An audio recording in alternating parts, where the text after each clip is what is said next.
Jeffrey Epstein உயிரோடு இருப்பதாக சமூக வலைதளங்களில் ஒரு செய்தி உலா வருகிறது. உலக தலைவர்களை எல்லாம் தன் பிடிக்குள் வைத்திருந்த எப்ஸ்டீன் எப்படி அவ்வளவு சுலபமாக தற்கொலை என்ற முடிவை எடுத்திருக்க முடியும்? அங்கேதான் சந்தேகம் எழுகிறது. முதலாவது சந்தேகம் சிறைச்சாலையில் என்ன நடந்தது என்பதில்தான் ஆரம்பிக்கிறது.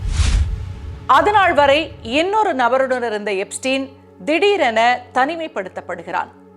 சிறைச்சாலையில் வழக்கமாக நடக்க வேண்டிய ரோந்து பணி நடக்கவில்லை. காவலர்கள் அன்று இரவு தூங்கிவிட்டார்கள். சிசிடிவி கேமராக்களும் வேலை செய்யவில்லை. இரண்டாவது சந்தேகம், அத்தனை குற்றச் செயல்களிலும் எப்ஸ்டீனுக்கு உடந்தையாக இருந்த ஜிஸ்லைன் மேக்ஸ்வெல் என்ற பெண் உயிருடன் இருப்பதால் எழுகிறது. இவரே உயிருடன் இருக்கிறாரே, அப்படியானால் எப்ஸ்டீன் எப்படி இறந்திருக்க முடியும்? எந்தவித சலனமும் இல்லாமல் ஜிஸ்லைன் இருப்பது இன்னும் சந்தேகத்தை அதிகப்படுத்துகிறது.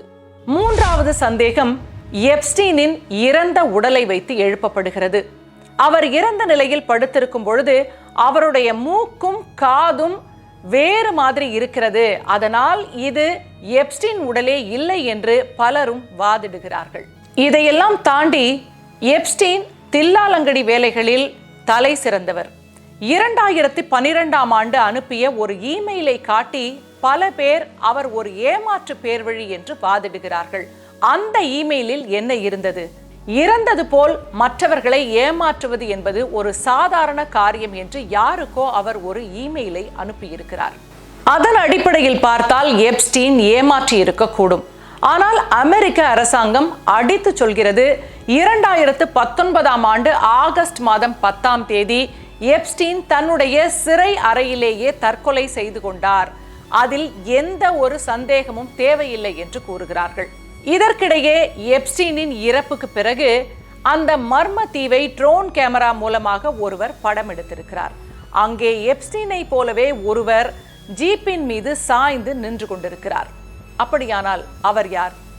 கடைசியாக இத்தாலியில் தாடி வைத்துக் கொண்டு எப்ஸ்டீன் உலா வருகிறார் என ஒரு புகைப்படம் சமூக வலைதளங்களில் வர, இல்லை அது ஏஐ மூலமாக உருவாக்கப்பட்டது என்று உறுதியாக மற்றவர்கள் மறுத்துவிட்டார்கள்.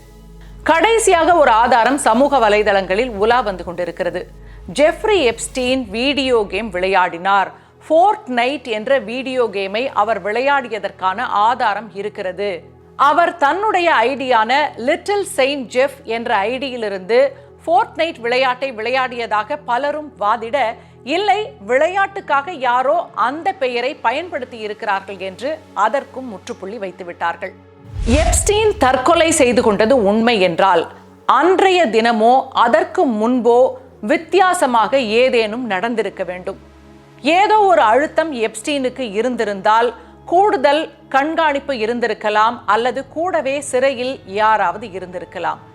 ஏன் அவர் அந்த நாளில் தனியாக இருந்தார்? எது எப்படி இருந்தாலும் அப்படி ஒரு கொடூர மனிதன் இந்த உலகத்தில் இருக்கவே கூடாது என்று மக்கள் விரும்புகிறார்கள். ஆனால் எப்ஸ்டீனால் பலனடைந்தவர்கள் என்ன நினைக்கிறார்கள்?